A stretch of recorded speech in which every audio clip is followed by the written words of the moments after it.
Assane lan mooy sa xalaat ci haut conseil des collectivités territoriales.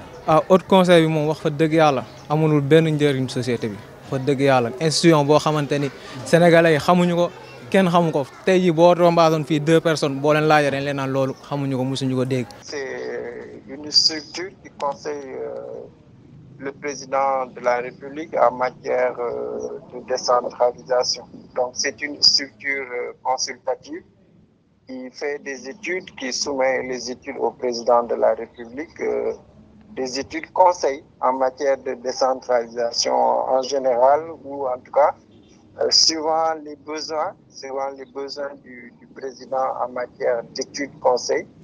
C'est ça la mission du Haut Conseil. Le Haut Conseil travaille donc en direction de la décentralisation, en direction des collectivités territoriales, en direction aussi du ministère chargé du développement des territoires. Et évidemment, bon,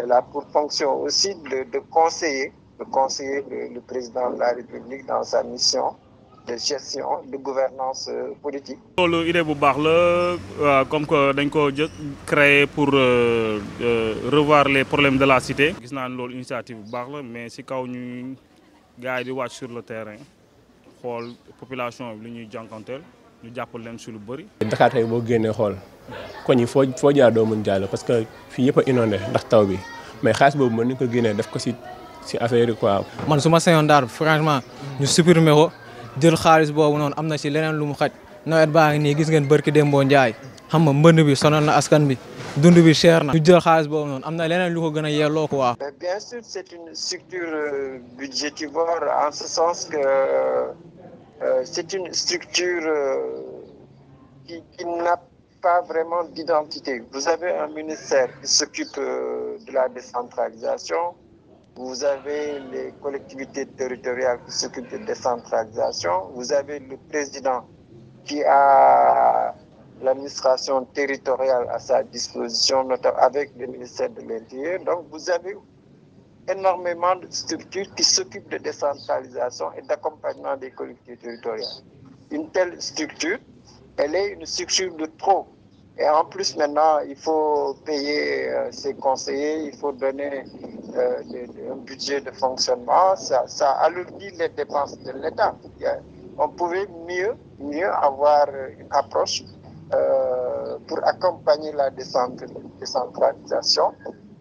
C'est pour ça qu'il y a une dimension budgétivore. On dépense de l'argent, mais on ne voit pas l'efficacité. Ce qu'on voit, c'est plutôt la dimension politicienne. loo xam ne boo ci nekkul rek maîtriser woo mais ñi nekk si organisation am il faut dañuy nekk on doit être positif mooy gëm ni ñi fa nekk ce sont des nit ñoo xam ne dañoo am ambition déjà c'est du woon organisation boo xam ne non dafa ñëw bett nit ñi parce que dañu gis ni bi ñu ko créé nii c'est pour juste dans le but d'aider.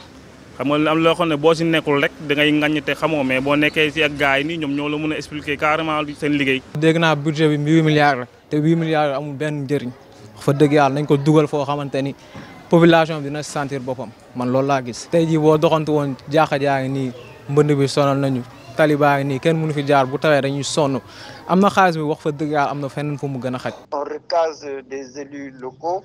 On leur donne des salaires, on leur donne un budget de fonctionnement. Bon, c'est trop politicien. C'est pour ça que l'image du Haut Conseil n'est pas très reluisante au niveau de l'opinion. ñu bëri dañuy wax pour critiquer rek mais man gis naa ne initiative bu baax la te bu ñu gën a dëggoo si li ñuy def rek nañ gën a jëmale réew mi kanam. comme que institution ba ngi fii nii rek te yor nañ budget boo xam ne mën nañ jàppale population surtout parce que lépp affaire population bi la. comme que ñoom yor nañ budget boo xam mën nañ jàppee population ils vont travailler avec l'État sortir ak def si la rek mais population gis seen bopp. L'opposition Yewwi et Wallu et A Sénégal ont boycotté le scrutin donc c'est normal que le Benno gagne rafle la mise comme vous dites malheureusement cette élection a été faussée.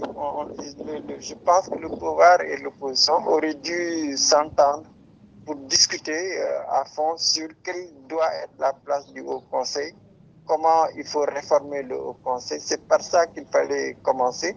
Bon, mais malheureusement, il n'y a pas eu de consensus entre pouvoir et opposition. Maintenant, le Haut Conseil, il va être installé, il va travailler, mais ça va être une structure contrôlée par la majorité présidentielle.